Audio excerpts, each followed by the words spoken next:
Assalamualaikum warahmatullahi wabarakatuh. Perkenalkan, nama saya Hafira Nursafitri, mahasiswa Akademi Farmasi Jember. Di sini saya akan mempresentasikan hasil tugas kimia organik saya, yaitu menjelaskan asam amino dan protein. Protein adalah senyawa penting penyusun sel hidup yang terbentuk dari gabungan asam-asam amino melalui reaksi polimerisasi kondensasi. Unsur utama penyusun protein yaitu C, H, O, dan N. Tetapi ada juga yang mengandung belerang yang dilambangkan dengan S. Fungsi protein yaitu sebagai pembangun, pengatur, pertahanan, dan sebagai sumber energi. Sifat-sifat protein. Yang pertama, umumnya sukar larut dalam segala macam pelarut. Yang kedua, tidak tahan terhadap suhu tinggi. Biasanya nanti terjadi yang namanya denaturasi protein. Yang ketiga, pada hidrolisis enzim terurai berangsur-angsur dari pepton nanti akan menjadi polipeptida, kemudian menjadi dipeptida, dan kemudian yang terakhir akan menjadi asam amino.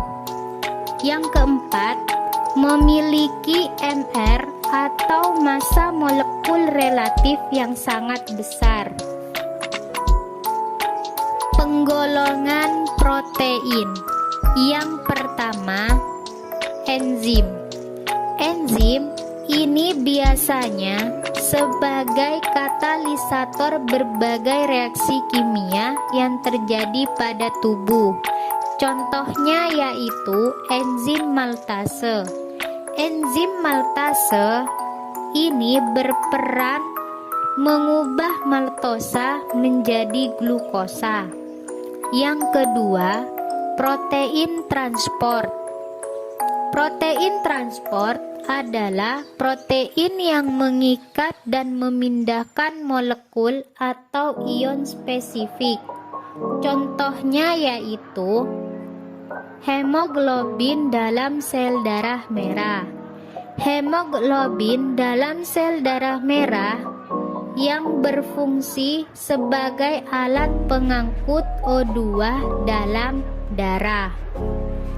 Yang ketiga, protein nutrien atau sebagai penyimpan. Protein nutrien atau sebagai penyimpan berfungsi sebagai cadangan makanan. Contohnya yaitu protein dalam biji-bijian seperti gandum, beras, jagung. Kemudian, penggolongan protein yang keempat yaitu protein kontraktil. Protein kontraktil ini berperan dalam proses gerak karena memberi kemampuan pada sel untuk berkontraksi. Contohnya yaitu aktin dan miosin. Aktin dan miosin ini berfungsi untuk dalam sistem kontraksi otot rangka. Yang kelima, protein pertahanan atau antibodi. Protein pertahanan atau antibodi ini berfungsi melindungi organisme dari serangan penyakit. Contohnya yaitu imunoglobin dapat menetralkan bakteri. Kemudian nanti ada namanya fibrinogen atau trombin. Dan trombin ini protein penggumpal darah bila terjadi luka. Itu juga termasuk protein pertahanan atau antibodi. Ada lagi nanti protein pengatur, yaitu mengatur aktivitas seluler dan fisiologi. Contohnya yaitu hormon insulin. Hormon insulin ini mengatur metabolisme gula darah. Ada juga nanti protein struktur sebagai penyangga untuk memberikan struktur biologi, kekuatan atau pertahanan. Struktur protein. Jadi, protein tersusun dari rantai asam amino. Diklasifikasikan berdasarkan urutan asam amino pada rantainya. Yang pertama adalah peptida. Peptida yaitu asam amino kurang dari 50. Contohnya yaitu dipeptida yang terdiri dari 2 asam amino. Tripeptida yang terdiri dari 3 asam amino, dan polipeptida yang terdiri lebih dari 10 asam amino. Yang kedua yaitu protein. Protein yaitu lebih dari 50 asam amino. Umumnya 100 sampai 10.000 asam amino. Rantainya disusun oleh DNA spesifik, dan asam amino terdiri dari karbon, hidrogen, oksigen, dan nitrogen. Ciri-ciri protein. Yang pertama adalah BM atau bobot molekulnya besar, ribuan sampai jutaan, sehingga merupakan suatu mikromolekul. Yang kedua, umumnya terdiri dari 20 asam amino yang berikatan secara kovalen satu dengan yang lain dalam variasi yang bermacam-macam, membentuk suatu rantai polipeptida. Yang ketiga, strukturnya tidak stabil terhadap beberapa faktor seperti pH, radiasi, temperatur, medium pelarut organik, yaitu berupa alkohol atau aseton, dan deterjen. Dan yang keempat, umumnya reaktif dan sangat spesifik. Klasifikasi protein. Yang pertama yaitu klasifikasi protein berdasarkan bentuk. Klasifikasi protein berdasarkan bentuk terdiri dari protein globular dan protein fibrosa. Protein globular merupakan protein yang bentuknya bulat atau hampir bulat karena rantai polipeptidanya melingkar. Contohnya yaitu albumin, globulin, dan beberapa protein proteohormon atau proteoenzim.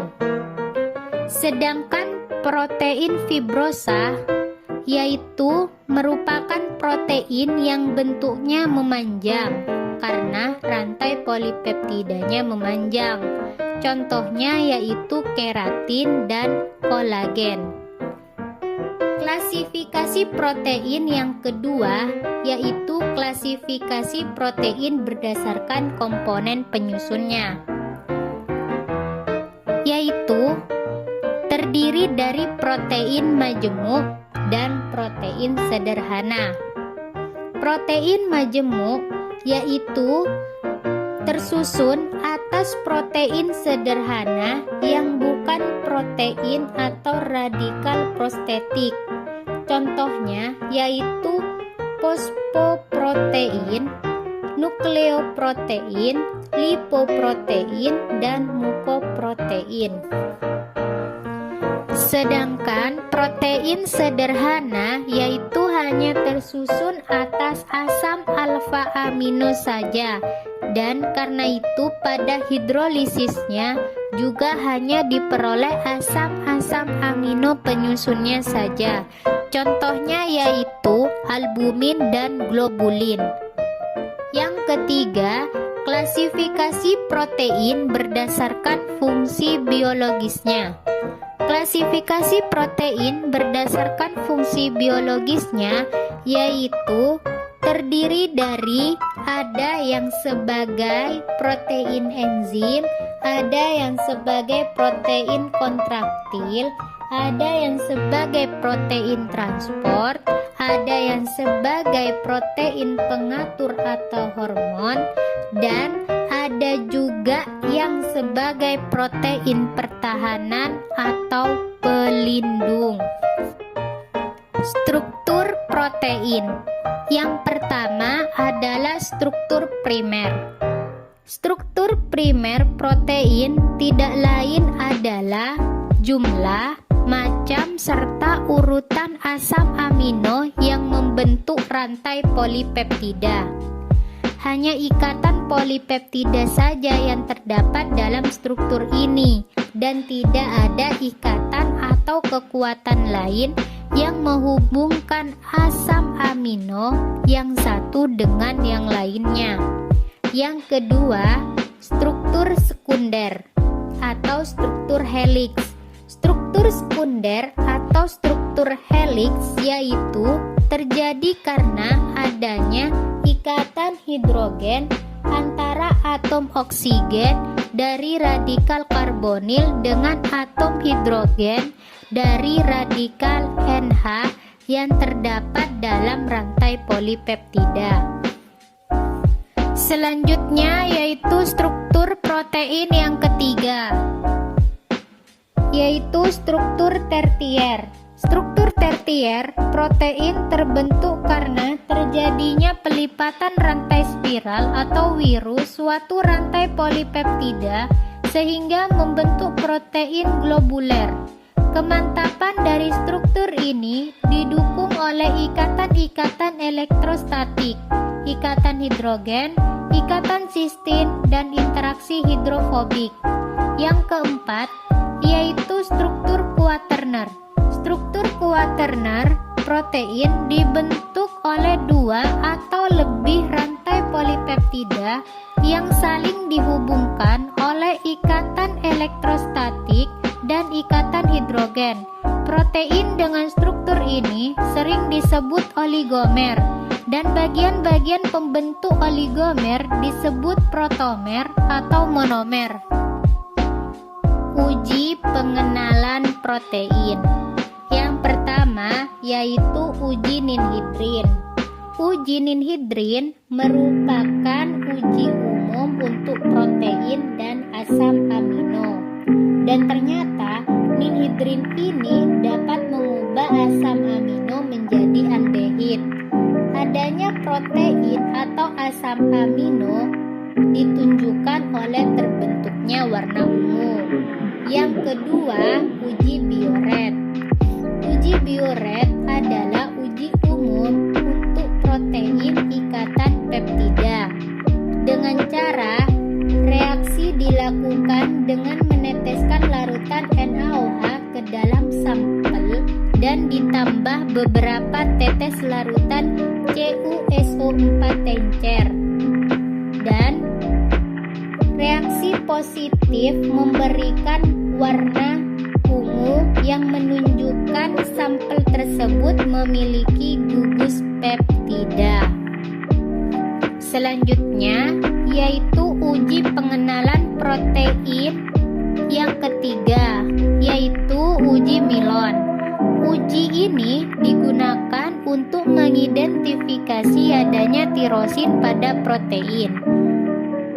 Kemudian uji positif menghasilkan endapan merah yang menunjukkan adanya gugus fenol pada protein. Yang keempat, uji Santo proteat. Uji Santo proteat ini yaitu uji terhadap protein yang mengandung gugus fenil atau cincin benzena. Dan uji positif jika terbentuk warna kuning yang kemudian menjadi warna jingga. Kemudian yaitu uji pengenalan protein yang kelima, yaitu uji terhadap belerang. Uji uji terhadap belerang adalah untuk menguji adanya belerang dalam protein. Maka ke dalam protein ditambahkan larutan NaOH pekat dan dipanaskan.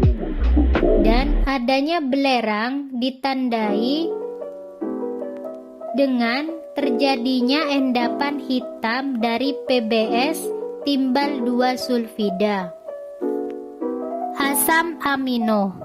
Asam amino adalah golongan senyawa karbon yang setidak-tidaknya mengandung satu gugus karboksil, yaitu rumusnya adalah COOH, dan satu gugus amino, rumusnya yaitu NH2. Kemudian ternyata di alam hanya ditemukan asam alfa amino. Kalau dibuat struktur sederhana dari asam alfa amino itu, asam alfa amino itu seperti COOH, kemudian ada atom H, ada NH2, dan ada R. Jadi asam alfa amino itu adalah gugus amino terikat pada C alfa, di mana C alfa itu adalah atom C yang terikat langsung pada gugus karboksil. Jadi pada gambar tersebut C yang berada di tengah ternyata dia terikat pada gugus karboksil COOH. Inilah yang disebut dengan namanya atom C alfa. Dan amino yang terikat pada atom C alfa maka disebut asam alfa amino. Kemudian pada gambar tersebut juga ada gugus R. Gugus R ini adalah gugus pembeda antara asam amino yang satu dengan yang lain.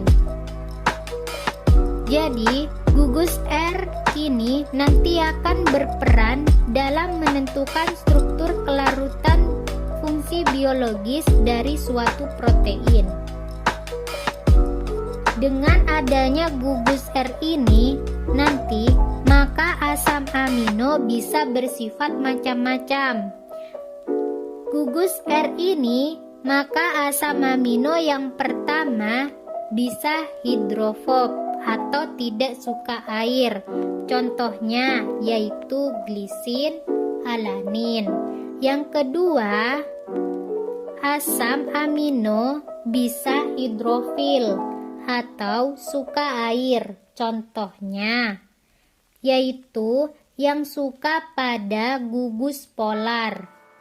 Contohnya adalah gugus OH, COOH, NH2. Contoh asam amino adalah misalnya yaitu tirosin, lisin. Yang ketiga, asam amino bisa bersifat asam. Contohnya yaitu asam glutamat. Yang keempat, asam amino bisa bersifat basa. Contohnya lisin. Kemudian yang kelima, asam amino bisa mengandung belerang. Contohnya yaitu sistein. Dan yang terakhir yaitu asam amino bisa terdapat cincin aromatik. Contohnya tirosin. Sifat asam amino. Sifat asam amino yang pertama yaitu bersifat optik aktif. Bersifat optik aktif yaitu asam amino dapat memutar bidang cahaya terpolarisasi karena mempunyai C chiral atau C asimetrik. C chiral atau C asimetrik adalah C yang mengikat keempat atom atau gugus yang beda semua kecuali glisin. glisin yaitu C, COOH, kemudian ada NH2, kemudian juga ada 2 atom H.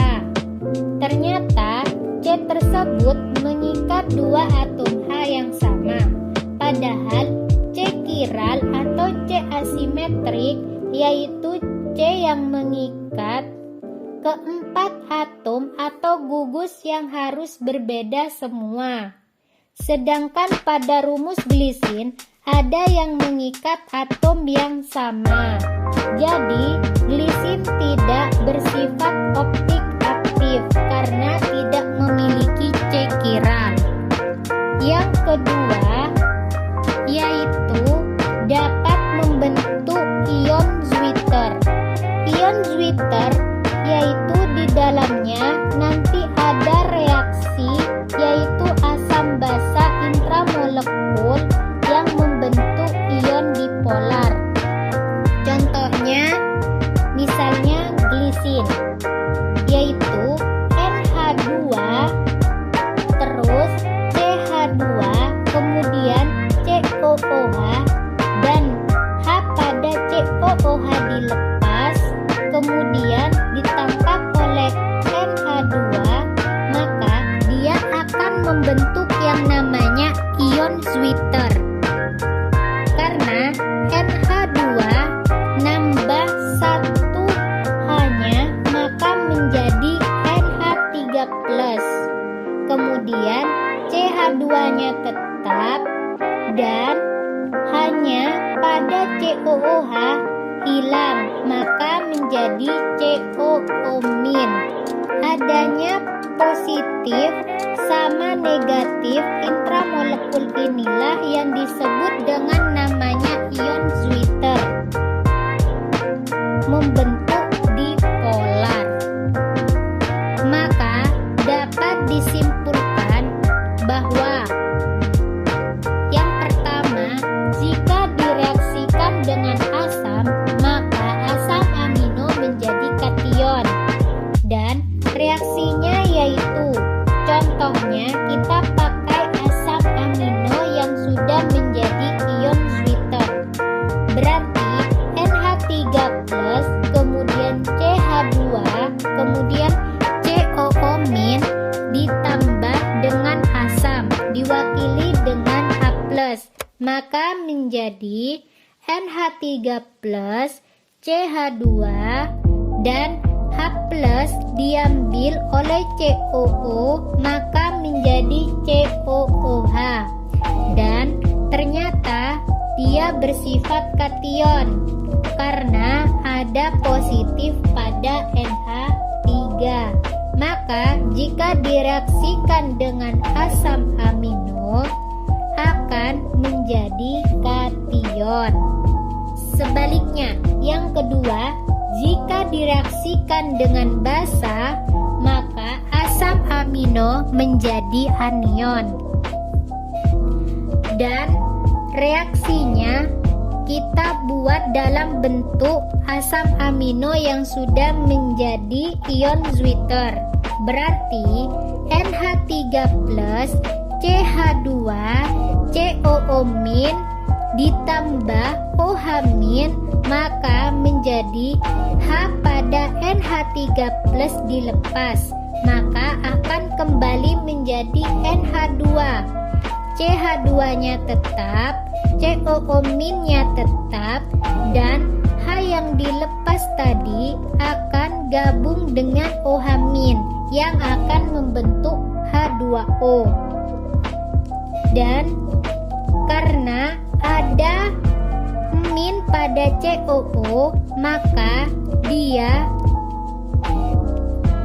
bertindak sebagai anion. Selanjutnya, sifat asam amino yang ketiga, yaitu bersifat amfoter.